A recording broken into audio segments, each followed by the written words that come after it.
Hi, I'm Michael Otey, Senior Technical Director for Windows IT Pro Magazine, and I'm here with Sean Deuby, another Technical Director for Windows IT Pro Magazine, and Jeffrey Snover, Distinguished Engineer and Lead Architect for Windows Server. And we're going to talk about some of the new enhancements with Windows Server today, and some of the things we can look forward to seeing as this new version comes up, and things that can help IT pros get ready for it. But before we start off, Jeffrey, you want to tell us a little bit about your background and some of the things that brought you to where you're at today? Yeah, sure. I've been in the industry about 31 years, most of that in the area of network and systems management. I've been working at Microsoft now about 12 years. Came and worked on the management technologies, at some point invented PowerShell, and then am now the lead architect for Windows Server for about a year and a half now. So what does lead architect for Windows Server mean? What does that role mean for you in a day-to-day or in a overall basis? Yeah, so basically it's a couple things. One is we have people that are very specific to a feature, right? The architect for that feature, and we've got world-class people in that. And then my role is to kind of look across the scenarios and make sure that they're all fitting together. And then in general, the job of an architect is to be what I call the guardians of the long term, which is to say, hey, that's great, but how's that going to fit in the next release and the release after that? And so that's what I do for Server, to figure out how not just to deliver a great product in this release, but to use this release to set up the next one and the next one. Right, so you have to focus on what I call lifting your vision up beyond just the near term, just the road in front of you, and actually be looking further down towards the horizon. Yeah, exactly. I once had a boss who explained it this way. He said, any fool can get the X ball into the pocket. The key is to do it in such a way that the cue ball's lined up to get the next one and then the next one. So that's really what, as architects, we're doing, is to try and deliver, but deliver in a way that we're set up to do the next one and the next one. Right, right. That's an interesting concept. Maybe that kind of explains you say you invented PowerShell. It seems like with this release, PowerShell's become a pretty important component of the next Windows Server 8 release, and perhaps PowerShell is one of the setup balls that you had for this one coming into it. Absolutely. If you take a look at the Monad Manifesto, which is the kind of the leading vision, really I had it kind of all dialed in then. And if you take a look at version 1 and then version 2 and then version 3, you can just see it filling out the vision. And then also, like, why, right? So key is to produce a value proposition, get the early adopters in, then establish, the next set of things, and it's just this well-defined structure. Actually, that makes me think about, we have something we talked about before, which you called scenario-based engineering, I believe. Yeah. And when Mike and I were at the Reviewers Workshop, we were astounded by the number of features that came out in the product, how they all depended on each other, and everything worked. I mean, it was quite amazing to see that. And you said at the time this was as a result of doing scenario-based engineering. And I wonder if you could explain a little bit more on what it is and how it differs from previous development cycles.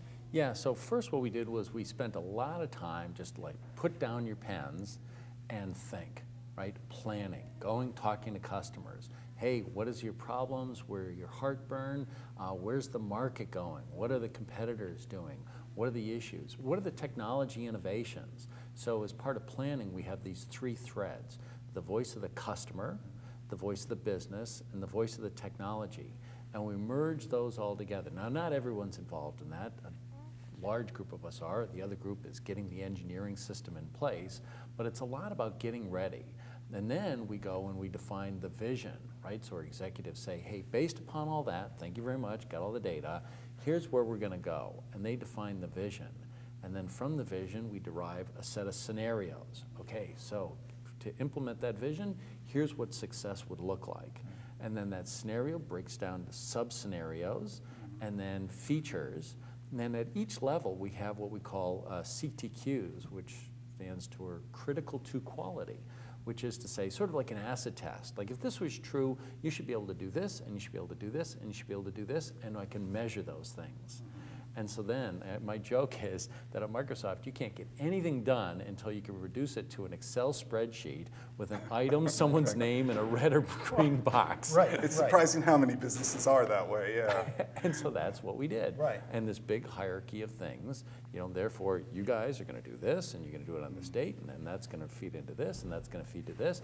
And then we got this excellent staff of PMs that go and then keep track of this, both at the detail level and the cross-cutting concerns, and basically test, hey, is it really working? Right, so one of the basic tenets of such a successful enterprise that you put together is that there's always somebody's neck on the line for a deliverable. Yep, exactly. Yeah, yeah, that makes a lot of sense. Sean, you mentioned some of the features of the workshop, and I know that's something that you and I, we attended here not so long ago, and you presented some of the things there. And we were pretty much blown away by all the new features that are coming up in Windows Server 2000, or Windows Server 8.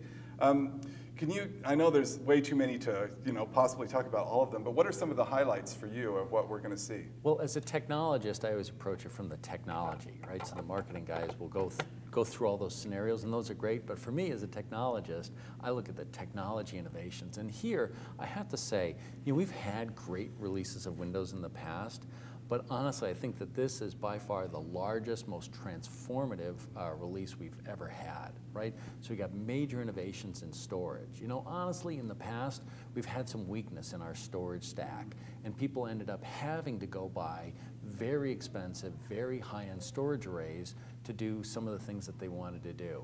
Now, if you have those things, you're going to get more value out of them because we had a close partnership with those storage vendors. But then a lot of the things that you used to, you could only get from the storage arrays, you're going to get with in-box storage. So just, if you sit down and look at the details, every single layer of the storage stack, there's transformation. The way we deal with disks, the way we deal with the file system, the way we cluster things together. Right, yeah, you don't have this enormous cost jump to cluster something. Exactly. Yeah. Exactly, and then scale. So storage is just phenomenal. And by the way, that's sort of a theme that excites me so much. Often you'll go out and you'll see somebody out there that says, oh, we do X, and that's great, but what it is it's a bolt-on on top of the base system. This is not a bunch of bolt-ons. This is like the hard engineering work to make it work at all levels. So that's in the storage stack. Right. Some of the things that really jumped out on me on the storage side, there was the built-in data deduplication capabilities. That was pretty amazing. Yep, everything depended on it, and it just works. The total revamp of the check disk kind of operations, where it was much more efficient and online and dynamic. And then the ability to take advantage of the storage back-end arrays where you wouldn't have to funnel the I/O through the servers, and instead, when you're doing a file copy on that back-end array, you can tell it to take advantage of those kinds of things that are built in. And those are big changes, and they're obviously baked into the hardware at a pretty deep level. Right. And the operating system. Right, and the whole storage spaces, the ability to go take a bunch of inexpensive disks and pool them together and then do thin provisioning. And I don't know if you saw that this Delta, we now, in the past, right, NTFS was designed around SCSI. Well, it turns out some of the inexpensive SATA drives didn't correctly implement a number of the commands. Basically, they lie to you. And so, it's like, okay, great, look good on a benchmark, not so good when there's a power outage, and now we don't have a data inconsistency. Right. So now we detect that and modify our flushing algorithms so that we ensure right consistency and get great reliability from notebook drives all the way up to these very large sets of SATA drives. So now you can more safely take advantage of commodity components. Well, so it raises an interesting question. A lot of companies are still upgrading to R2. There's still quite a market out there for that. And so now Windows Server 8 is going to come out sometime end of the year or beginning of next year, something like that. And there's a big push for private cloud. And a lot of people standing around going, okay, how do I do this private cloud thing? And I think you've partly answered the question. Storage is one of the reasons that you should, instead of just continuing with R2, storage is one of the reasons you should use Server 8 as you're building your private cloud in your next generation infrastructure. Yeah.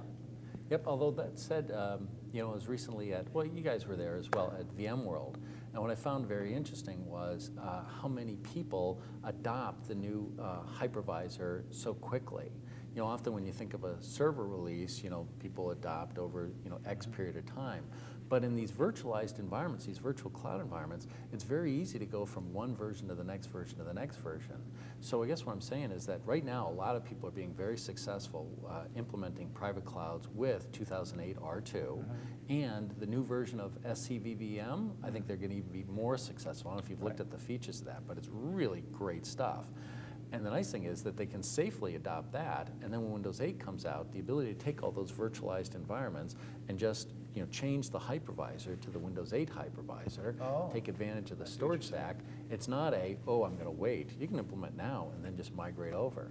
So you mentioned it too, and this is one of the other big things that we were really impressed with was some of the changes coming up with the new Windows hypervisor and virtualization with Server 8. Yeah, exactly. Want to tell us a little bit about some of those, what they are? Yeah, so first is scale, scale, scale. And it's not limited just virtualization. There's been a strong push, from the very beginning on scale, finding out all throughout the stack where the bottlenecks were and fixing those. So now we go up to 640 CPUs. I don't know if you asked, but a lot of people ask, well, wait, you went from 256 to 512? No, 640, what's that?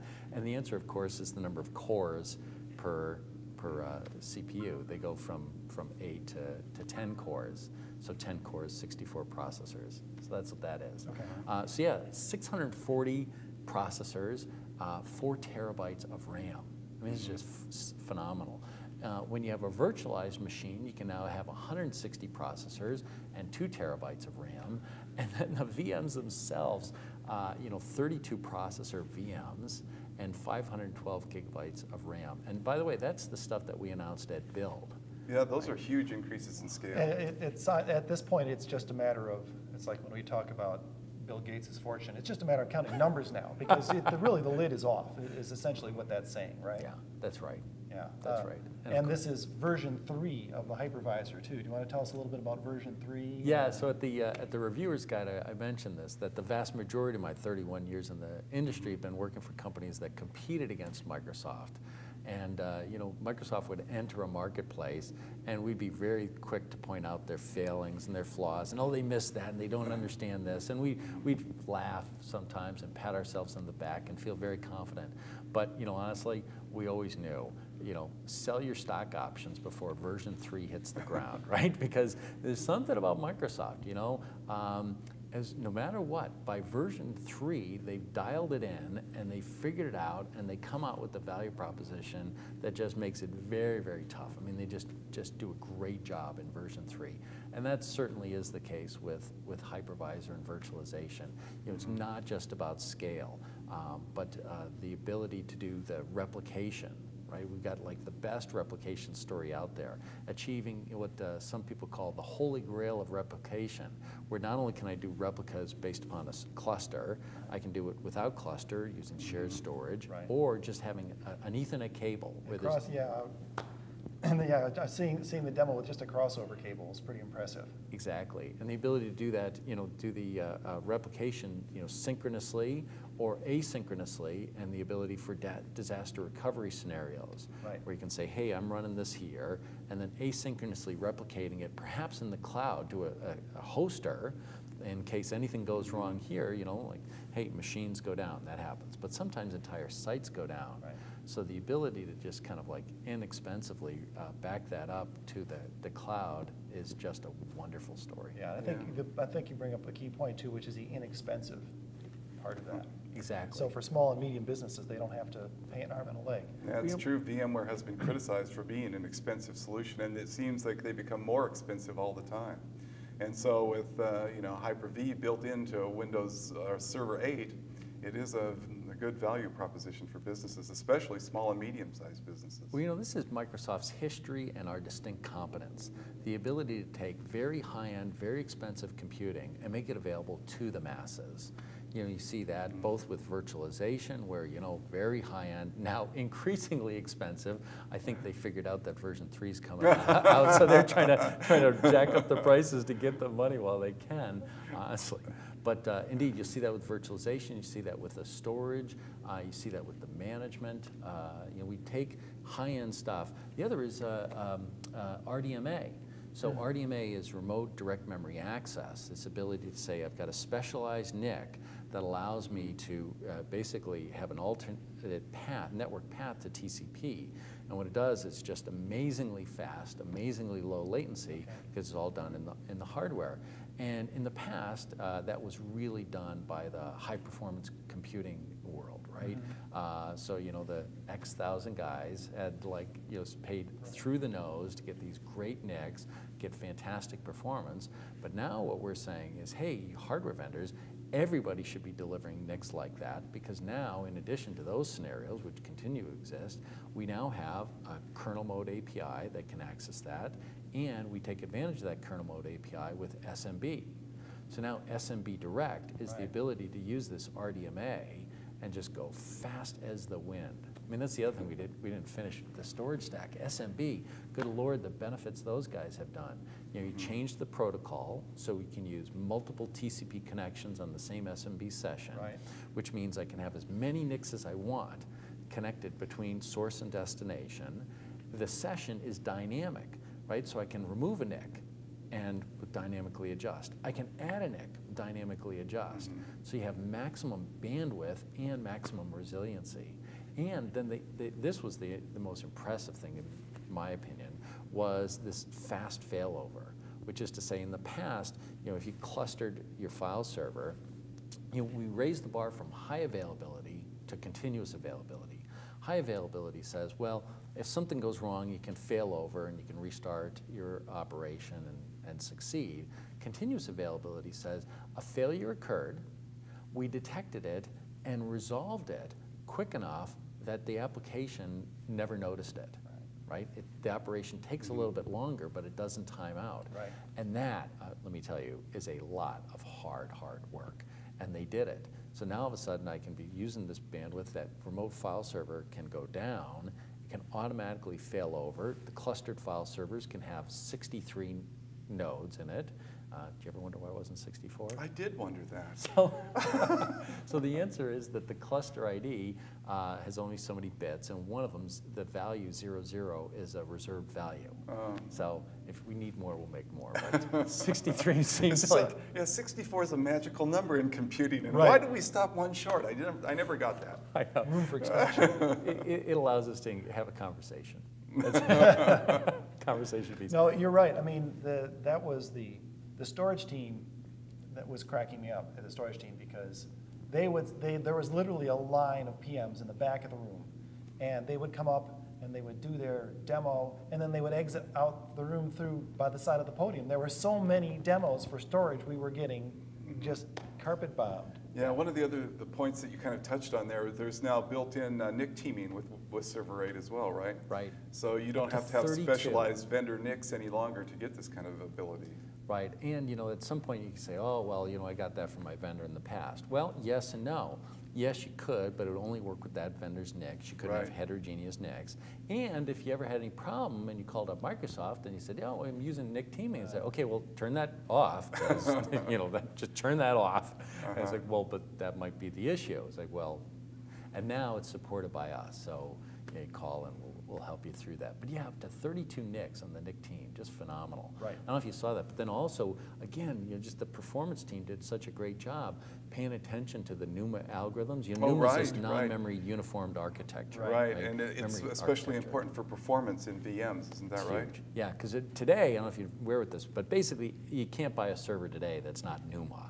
Right? And so the NUMA basically says there's some things that are cheap and some things that are expensive to do, and then the software has to be aware of that and pay attention to it, otherwise you have bad performance.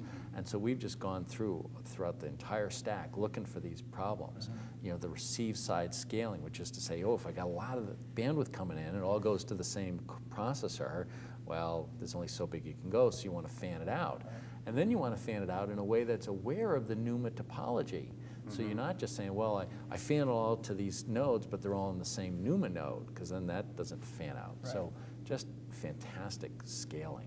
Right, and that can kind of give you linear scaling as you're moving up in terms of processors and cores and that sort of thing. Yeah, did you see those numbers? I mean, I had to go back and say, you know, you need to check your numbers, because that doesn't make any sense. I've never heard of this. This is the scalability of VMs, and basically it was, I think it was from, let's see, it was 8 to 16.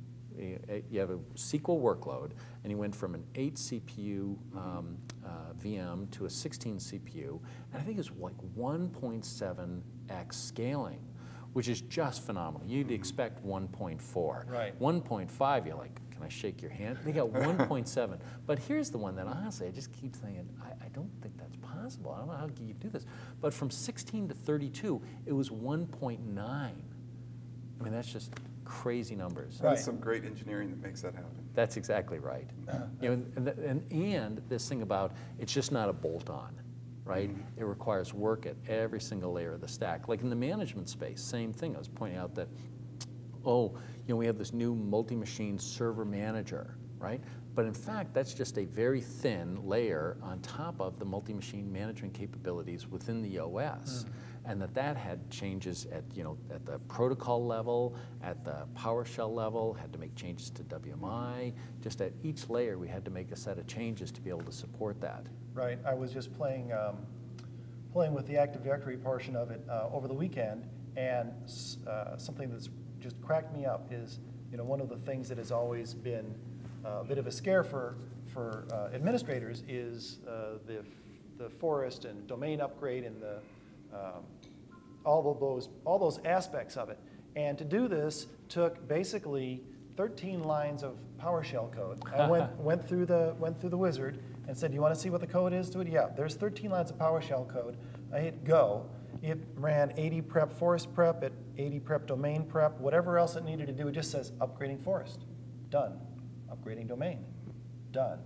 Promoting domain controller, done. Would you like to reboot? Like, wow. 13 lines of PowerShell code. You know, you really touched on something that's going to be super important, I think, with Server 8 as well, and that is the changing management paradigm. Server 8 has you've taken a different look at how administrators should manage servers. Yeah. Isn't that right? Absolutely. You know, in the past, you know, you bought a server and, you know, full server was the default, right? You get a GUI with it, right. And there was the server core, and some specialized people would do it, but there was a lot of issues with it.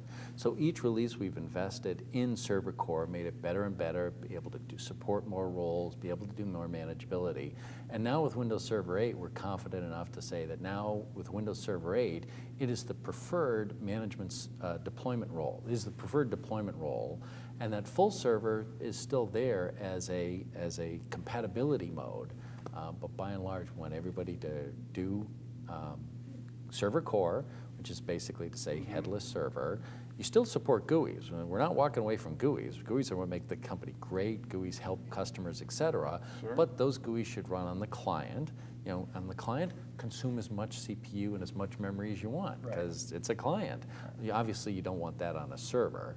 And then layer that GUI on top of PowerShell, remote PowerShell, so that I can do multi-machine management, and then anything I can do from the GUI, I can then automate. So yeah, so you're saying out of the box, then Server 8 is going to come in the server core. That's going to be the default installation option. But in the past, it was difficult to switch back and forth between server core and the full installation. Has that changed? Yeah, so you know, why are we confident? Basically 3 answers. So in the past it was, you know, you chose server core or you chose Windows Server, and if you made a mistake, well, you know, start over. And now you can go from server core to full server and back again. And in fact, there's something in between, which is to say with full server, you can take off the Metro shell and IE. Yeah, and so you can still run GUIs, you can still run Server Manager, but you launch it from the command line. Oh, interesting. What this does is it gives you many of the benefits of Server Core in terms of reduced footprint, reduced serviceability, which is to say fewer patches. For those people who haven't been able to make the full transition, either the admin hasn't been able to do that, they're not fully cognizant of PowerShell or remote management, or an application. Like often what we found in our compatibility tests is that an application will require the GUI for installation, but not operations. Right. So it gives that halfway point. And it gives the administrator a certain degree of comfort that they can install it and make sure, okay, everything's working the way I want to do it. Maybe even, you know, if they wanted to make that part of the deployment process. Exactly. Get it all set up, get it all working, now take the GUI away. Exactly. So I mentioned three things. That was one, it's now safer, reduce the risk. The second is manageability. In the past, PowerShell version 1 shipped with about 130 commandlets. PowerShell version 2 shipped with 230 commandlets. And now we ship with over 2,300 commandlets. So over a factor of 100 more commandlets. It's a PowerShell explosion. It is a PowerShell explosion. It's phenomenal. And so now you really can do full management of the box locally. And if you want to now, we have the remote management. Like in the past, like Server Manager couldn't remotely install a role, and now you can. Right. So you still use the GUI, but you do it remotely. And then the third thing was role availability, that there were certain roles that required full server. Now more and more of those require server core, and most importantly now the Denali release of SQL runs on server core. So we're feeling pretty confident in this, and this is certainly one of the strong messages we have to everyone in the community is to the ISVs is to, hey, love the GUI, just don't run it on the server. Run it on a client, use PowerShell remoting to the server. Can you say, since so much of what Server 8 is focused on is helping the customer build their own private cloud, and certainly it will be used as a major component in the public cloud as well. Anything that is enhancements that have been made to identity to help with the integration, because I know we are looking at building private cloud now and going to something that is hybrid. So the ability to have some portability between the two, certainly something to do with Active Directory Federation services.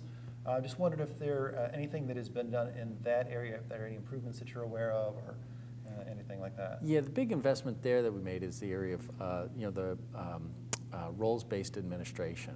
A lot of this is not just the technology itself, but is it easy? So I recently gave a talk in Japan where I was trying to explain our investments in continuous availability. And I said, look, basically we're trying to achieve three things. One, more nines.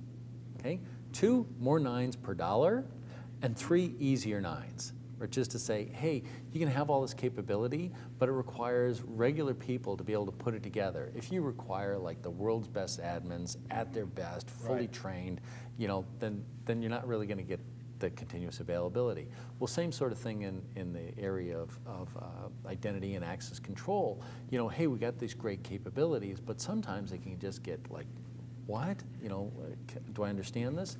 And so this is one of the big things we've done in 8 is to take the roles-based access and, I'm not using the right term, rights management? Yeah, you're thinking of flexible, are you talking about flexible access control? Yeah, exactly. Right. The ability to say, hey, these roles, I want to automatically identify these files with a set of attributes, high business impact, et cetera, who owns it, et cetera, and then say, hey, you can have read access if you belong to this department.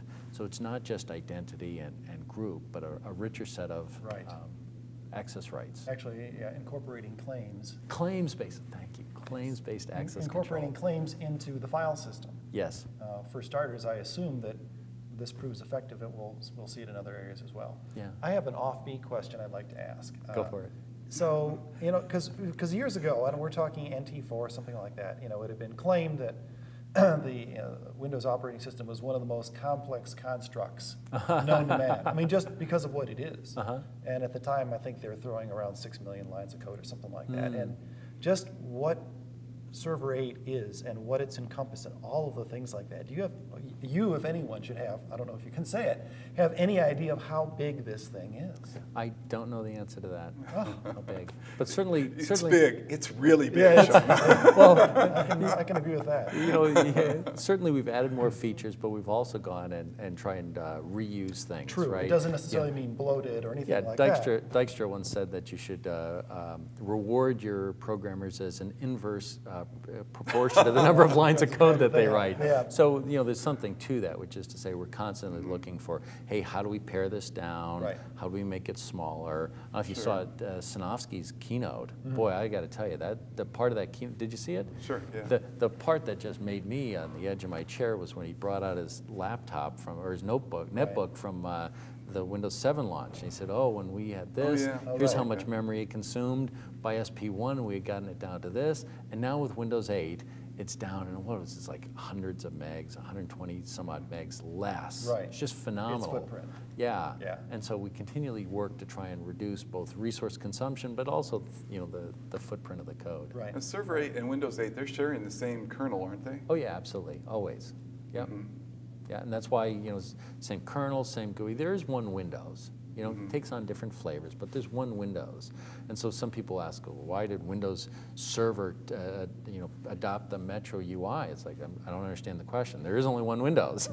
So when Windows has a new UI, Windows has a new UI. I can get why you might say, geez, I'm not sure I want that on my server, and that's why we have Server Core. Yeah, you can take it off. Yeah. Exactly. If you don't want it, it's gone. Exactly. Right. But it's actually quite a great UI on a client desktop, especially if you have touch. You know, they've done some great stuff. Just you wouldn't want that consuming the resources of your server. Right. And that's the thing I try and point out. It's like, look, if you have a SQL server, you want every single transistor delivering transactions, because that's like its job. Now, when it comes to GUIs, guess what? We want to deliver, I'll consume all available CPU cycles, memory to deliver the experience, because it's all about you. Well, that's the difference between client and server. You know, you want it all on the client, and the server, you want it to be part of your infrastructure, so it sits in the back end, and you don't really mess with that much. Exactly, and I never want to get into this situation where somebody says, well, hey, the right thing to do for the user experience is X, but that'll consume too many CPU cycles from the workload. It's like, no. You're thinking about it wrong. Right. Two different places. Exactly. So that's why I'm pretty hardcore on that. I do have one more question for you. And it's, since you're the inventor of PowerShell, PowerShell is obviously going to be a big thing in Can I Server just 8. say, you know, I came up with the original idea, I but know. honestly, it's a team effort. I know, I of cannot course, tell you of how course. many great people we have working on it. Yeah. Just kidding. But, Okay. a lot of administrators, though, they're not familiar with PowerShell. They've struggled to get into it. They kind of know Windows shell scripting. They kind of, maybe they know VB script, but PowerShell has been a little daunting to them. What is there to help them to get going with it? And as you've helped create this, what kinds of advice can you give them to learn to adopt it, to be able to take advantage of it and move towards it? Yeah, ultimately, what we'd like to say is that PowerShell is the glue code, right? We glue things together. So we deal with the world as it is, right? So it's a messy world. So ultimately, we're trying to drive to these commandlets, these high-level, task-oriented abstractions that allow somebody to think about what they want, type it, and get it, right? So you mentioned this very complex thing, but it turned out to be only 13 command lines, right? Ultimately, you know, perfection would be do/my job/order me a pizza, Hello, pepperoni. computer. Yeah. So obviously we're not going to get there. But if you think about what you want and you can type it and get it, PowerShell's very easy. The fact that you have to type it, honestly, that's you type in Google, you type in Bing. Right. People, this is not a big issue. You know, it's a different input device, but that's not the issue. But if you think about something and can't type it and get it, then in the past you had to go do some COM programming or find some WMI classes or invoke some command line shell and parse the output. And that could get pretty rough. And indeed, we've got a group of people who just love that stuff. Hey, let me show you how tough I am. I can do this really tough stuff. And they love it. We have people very successful at that. But ultimately, a bunch of people just want to be able to type it and get it they want. So this is where the 130, 230, 2,300 command Much more comprehensive coverage of what the platform does. So you don't have to jiggle around so much to get something done. There's now probably one command. Yes, exactly. To get it done, which makes it easier. Yep. And also, I know there are features, for example, in Active Directory, there's I think it's called a commandlet window, where you can see them going past as you're manipulating users and things like that. So you can see what they're doing and kind of giving you a feedback to it. Yep. As we are moving to various degrees of comfort towards a cloud computing era, one of the key tenets of it is automation. And if you're going to have any kind of an automation that involves Microsoft products, for the IT pros out there, you got to learn PowerShell. Absolutely. In fact, that's the topic of my keynote speech. But there's more to it than this. So there's first the high-level commandlet coverage. Right. We've simplified the syntax. Basically, it's what I call the war on scripting. Hey, you shouldn't have to script. What are the elements where people have to script, and how can we minimize that? Then we've provided the integrated scripting environment that makes it a ton easier. So now as you're typing, you can get IntelliSense. Oh, nice. And you get tab completion and wonderful stuff. Then we have this new thing called show command. Show command, you run it, and it shows you all the commands. And you can select the command. You say, well, I want to do something with a VHD. So you type VHD, and it shows you everything associated with the VHD. And then you can click the new VHD, and it brings up a GUI window saying, oh, fill this in, fill this in, fill this in, the hybrid. run it. That's exactly the kind of thing that could help you make the transition into the new PowerShell and training wheels. Exactly. There you go. And we're working with something. This will ship before Windows 8 and ship out of box, but it's a script sharing facility, which allows people to say, hey, I'm interested in something around virtualization or something around Exchange. And what it does is it has this search aggregation service, which is looking at all these various script repositories, aggregates them, and delivers you the results along with a reputation service. Oh, nice. So you can then say, oh, yeah, no, that looks good. And then you can copy the script and make it your own. And it's a very clever technology. In fact, you can set it up so that you can set up a local one as well. So a big company can say, within a company. yeah, hey, point this thing at my script repository. Right. I want you using ours, not the community's, or. Right. I really like that you're incorporating reputation into it. Yeah. That's a really big plus. Yeah. Yeah, so we've certainly thought about the issues of, hey, that PowerShell stuff, that was great for those guys in the past, but I'm here and I'm a little bit nervous about that. And honestly, we've had some great success with that. I think, I don't know if I mentioned my story about the tech ed last year at Bourbon Street, the guy coming up to me saying, a great story. Yeah, he says, oh, thank you. I said, oh, thank you for what? He says, well, thank you for PowerShell. Last year, my boss came to me and said, hey, you got to learn PowerShell. That's the thing to learn. And he says, no, I'm a GUI guy. I don't want to learn this PowerShell thing. I just don't want to do it. And his boss told me, he said, you got to do it. I said, okay, great. And so a week later, I'll tell you, I was just having a blast. What you've produced is so much fun. I forgot, computing used to be fun, and then for some reason it sort of stopped being fun. Well, it's fun again, so thank you for that. He says, and so I'm having a blast with this thing. And then a couple weeks ago was my review time. And I knew what it was going to say. I topped out my career about 5 years ago, so I knew it was going to say, 1%, thanks. So I get my paper, I'm about to walk out, and my boss says, no, stop, read it. I was like, oh no, does that mean I'm fired? And so I sat down, I read it, and I got a 17% raise. Wow. And his boss says, since you learned PowerShell, you've just been so much more productive. Thank you. You're just a huge asset to this company. I just want you to know that. And I got to tell you that I've got a number of stories like that. But that, to me, is what success looks like, right? IT pros being successful. There are some big challenges to the IT pro community. I'm going to articulate those in my talk today. The cloud, it's wonderful, but it requires changes on the part of IT pros, right? A bunch of people are going to prosper through this change, others will not. And so I'm trying to articulate those scenarios as to, hey, here's where I think it's going to do well, and here's where I think the opportunities are. And honestly, it's all about automation. I like to joke, but it's honestly true. Bill Gates will pay any of us $1 million a year if you can produce enough value, right? The trick is, how do you produce enough value? Now here's the thing, if you just take a GUI and here's a mouse, go at it. Well, it's kind of hard to differentiate a really smart guy from a not so smart guy with a mouse, right? You're like, can you click faster? Like, no, not a little bit, but with automation, it's basically the skill amplifier. You're able to be much more productive. I mean, that's ultimately a test of a technology. Put it in front of a junior person, put it in an expert person, how much more of a delta can you be? And PowerShell acts like a big amplifier. So people that are skilled can produce a lot more, I mean, just a ton more productivity, enough so that this guy was able to get 17% in really a lousy economy. Yeah. And I've got a number of examples like that. So.